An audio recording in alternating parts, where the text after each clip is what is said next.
اللہ بولو جو خدا سمجھ میں آ جائے وہ خدا نہیں ہو سکتا، وہ اللہ نہیں ہو سکتا، وہ رحمان نہیں ہو سکتا، وہ رحیم نہیں ہو سکتا۔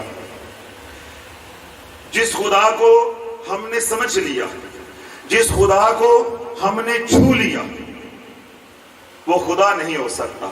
وہ بت تو ہو سکتا ہے، وہ خدا نہیں ہو سکتا۔ تو اللہ والو جب خدا کو کسی نے سمجھا ہی نہیں ہے، جب تک اس نے اپنی معرفت کسی کو خود عطا نہیں کر دی، تو پھر اس کے بھیدوں کو کون جان سکتا ہے؟ اس کے رازوں کو کون جان سکتا ہے؟ اس کی حکمتوں کو کون جان سکتا ہے؟ فن مصوری کے اندر جس تصویر نے شہرت پائی وہ ہے مونالیزا کی۔ کس کی تصویر ہے؟ مونالیزا کی تصویر ہے، جس نے پوری دنیا میں شہرت پائی۔ اس کا خالق یا اس تصویر کا جو مصور ہے اس کا نام ہے لیونارڈو دا وینسی، جس نے اس تصویر کو بنایا۔ اب ذرا توجہ میری طرف رکھیے گا، تاکہ اگر ہمارے ذہنوں میں یہ بات بیٹھ گئی ہے کہ میں اللہ کو جانتا ہوں، تو وہ بات آج ذرا نکل جائے، تاکہ عقیدہ ہمارا صحیح ہو جائے۔ اللہ کو ہم جانتے نہیں ہیں، اللہ کو ماننے کا حکم ہے۔ اطیعوا اللہ و اطیعوا الرسول، اللہ کی مانو، اس کے رسول کی مان کے۔ مونالیزا کی تصویر کا مصور کون ہے؟ لیونارڈو دا وینسی۔ تصویر بنائی، اب مصور ایسا ہے، کافر ہے، غیر مسلم ہے، رب کا منکر ہے، لیکن اللہ نے ایسا کمال دیا ہے۔ پھر ایک شعبے کے اندر کمال نہیں دیا، زندگی کے 3 شعبوں کے اندر اللہ نے کمال دیا ہے، 3 فنون کے اندر اللہ نے کمال دیا ہے۔ کمال کا مصور ہے، کمال کا موسیقار ہے، اور کمال کا سائنسدان ہے۔ ہم اپنی زندگی میں جھانکیں، کوئی کپڑا بیچنے والا ہے، کوئی برف بیچنے والا ہے، کوئی کریانے کا کام کرنے والا ہے، کوئی ذمہ دار ہے، کوئی ملازم ہے، کوئی ڈاکٹر ہے، کوئی انجینئر ہے۔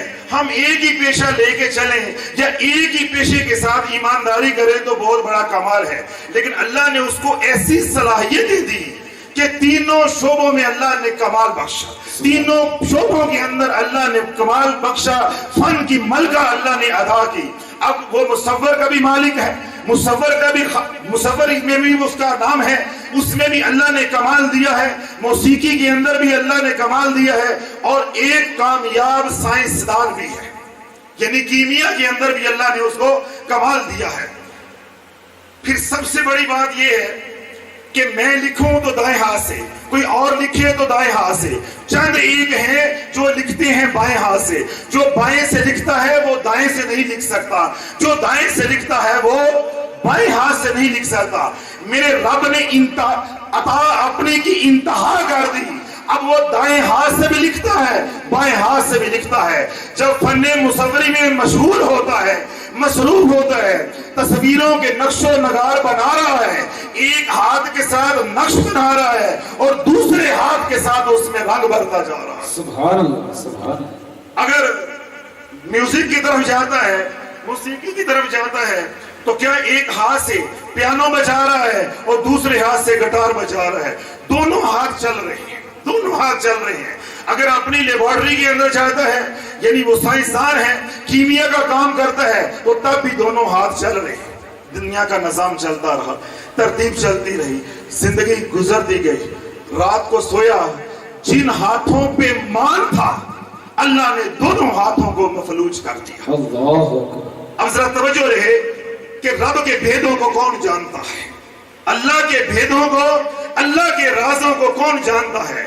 میں نے اس شخص کی مثال دی نوجوان بچوں کو دے کے جس نے پوری دنیا کے اندر شہرت پائی ہے، لاکھوں نہیں، کروڑوں نہیں، اربوں ڈالر اس تصویر سے کمائے ہیں، اربوں ڈالر اس تصویر سے کمائے ہیں، اور پوری دنیا میں وہ معروف ہوا ہے۔ بچہ بچہ اس کے نام سے جو ہے وہ واقف ہے، مترف ہے اس کے فن کا۔ اب رات کو سویا، اللہ نے دونوں بازوں سے بھی محروم کر دیا، دونوں ہاتھوں سے بھی محروم کر دیا۔ اب صبح جب اٹھا ہے، اب دونوں ہاتھ کام نہیں کر رہے، دونوں بازو کام نہیں کر رہے۔ کہاں میرے رب نے دونوں ہاتھوں میں صلاحیتیں دی، پھر 3 شعبوں کا کمال دیا۔ آج بے بسی کی زندگی ہے، آج صبح اٹھا ہے، اب وہ نکال کے دھونا چاہتا ہے، اپنے ہاتھ سے دھو نہیں سکتا۔ اللہ نے راتوں رات ایسی بے بسی عطا کر دی ہے، ایسی بے بسی والی زندگی میرے رب نے شروع کر دی ہے۔ ہسپتال میں داخل ہوا، امیر آدمی ہے، پیسے والا ہے، امیر ترین ڈاکٹر علاج کر رہے ہیں، دنیا بھر کے ڈاکٹر علاج کر رہے ہیں، بیماری ہے کہ اس کا علاج نہیں ہو رہا، شفا نہیں ہو رہی۔ جب ڈاکٹروں نے مایوس ہو کے جواب دے دیا کہ بھائی اس کو قدرت ہی ٹھیک کر سکتی ہے، ڈاکٹروں کا علاج اس کو ٹھیک نہیں کر سکتا، تو جو پاس اس کا شاگرد کھڑا تھا، جو اس کی مدد کرتا تھا کام کے دوران، جب وہ تصویریں بنا رہا ہوتا تھا، مصوری کر رہا ہوتا تھا، یا موسیقی کے آلات بجا رہا ہوتا تھا، یا کیمیا کے تجربات کر رہا ہوتا تھا، جو شاگرد، جو خادم ساتھ کھڑا ہوتا تھا، اس نے پوچھا کہ سر جناب، اگر قدرت آپ کو یہ دونوں بازو دوبارہ لوٹا دے اور یہ دونوں ہاتھ اپنے لوٹا دے تو پھر تم کیا کرو گے؟ کہنے لگا کہ اگر قدرت ایک بار مجھے صحت دے دے، مجھے میرے بازو ہاتھوں سمیت لوٹا دے، میں صرف ایک بار اپنی بنائی ہوئی تصویروں کو اپنے ہاتھ سے چھونا چاہتا ہوں کہ کیا یہ تصویریں میں نے ہی بنائی؟ مجھے میری بے بسی دیکھ کے یقین نہیں آ رہا کہ یہ کام میں کرتا رہا۔ صرف ایک بار اللہ موقع دے دے، میں اس کو چھو کے دیکھنا چاہتا ہوں، اپنے ہاتھوں سے چھو کے دیکھنا چاہتا ہوں، ہاتھ لگا کے دیکھنا چاہتا ہوں، موسیقی کے جو آلات ہیں ان کو چھو کے دیکھنا چاہتا ہوں، لیبارٹری کے اندر جو فنلز پڑی ہیں، سرائیاں پڑی ہیں، ان کو ایک بار اپنے ہاتھوں سے چھو کے دیکھنا چاہتا ہوں، کیا اس جگہ پہ میں ہی کام کرتا رہا ہوں اور ان ہاتھوں سے میں ہی نام کماتا رہا ہوں۔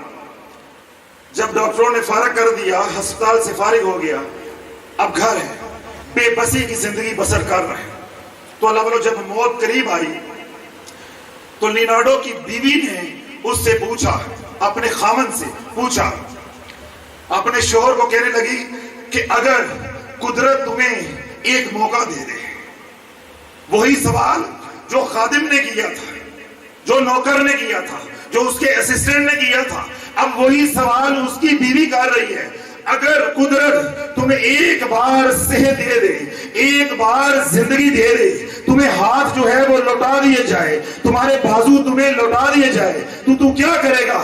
تو رو کر کہنے لگا، ہچکیاں سسکیاں لے کر کہنے لگا کہ قدرت ایک بار میرے ہاتھ مجھے لوٹا دے، میرے بازو مجھے لوٹا دے، میرے منہ پہ جو مکھیاں بیٹھی ہیں میں اپنے ہاتھوں سے ہٹانا چاہتا ہوں، ان مکھیوں کو میں اپنے ہاتھوں سے ہٹانا چاہتا ہوں۔ اللہ والو جب رب بے بس کرنے پہ آتا ہے، ان بطش ربک لشدید، اس کی بھی پکڑے بڑی سخت ہے۔ جب وہ کسی کو پکڑ لیتا ہے پھر کسی کے بچ نکلنے کی گنجائش نہیں رہتی۔ اب انسان کا اس دنیا میں آنا یہ انسانی عقل میں آتا ہے، یعنی آنے کا سفر سمجھ آتا ہے، جانے کا سفر سمجھ نہیں آتا۔ یہ بات ہر بچے کو معلوم ہے کہ پہلے دادا آئے گا، پھر بیٹا آئے گا، پھر پوتا آئے گا، یہ ترتیب ہے آنے کی۔ اللہ والو جانے کی کوئی ترتیب نہیں۔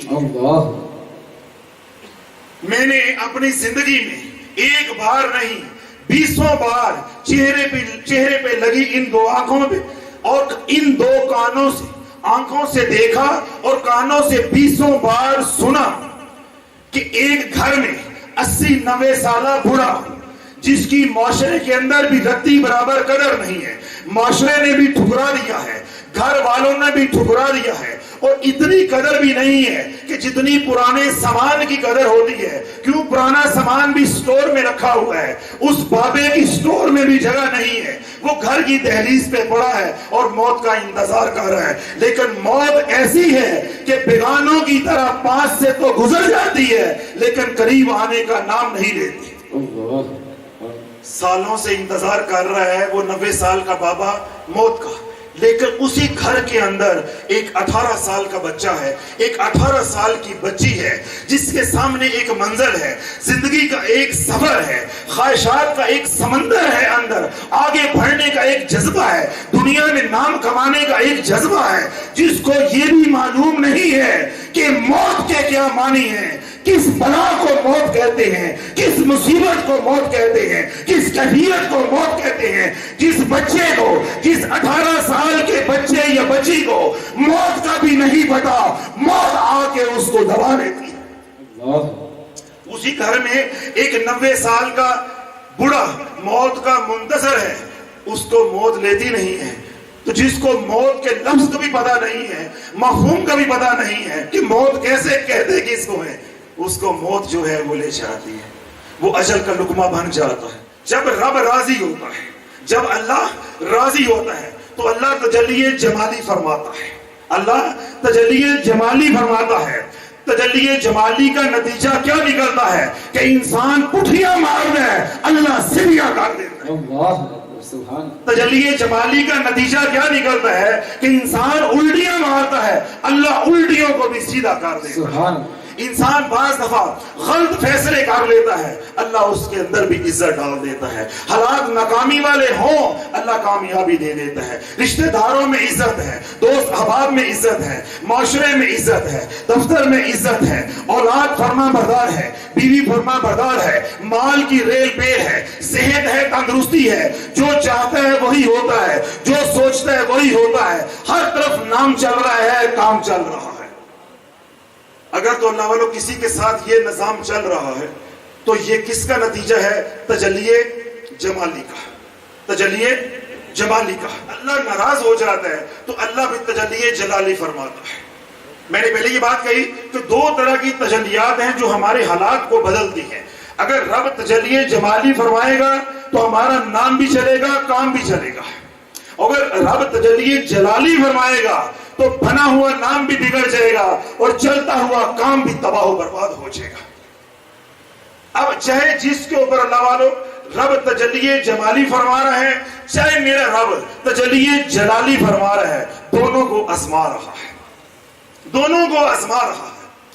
تو رب اللہ کسی کے اوپر تجلی جلالی فرمائے یا تجلی جمالی فرمائے، کوئی بھی تجلی فرمائے، ہر کوئی حالت امتحان کے اندر ہے، آزمائش کے اندر ہے۔ اللہ دے کے بھی آزما رہا ہے، اللہ لے کے بھی آزما رہا ہے۔ جب اللہ دیتا ہے تو انسان شیطان کی وجہ سے، نفس کے غلبے کی وجہ سے رب سے غافل ہو جاتا ہے۔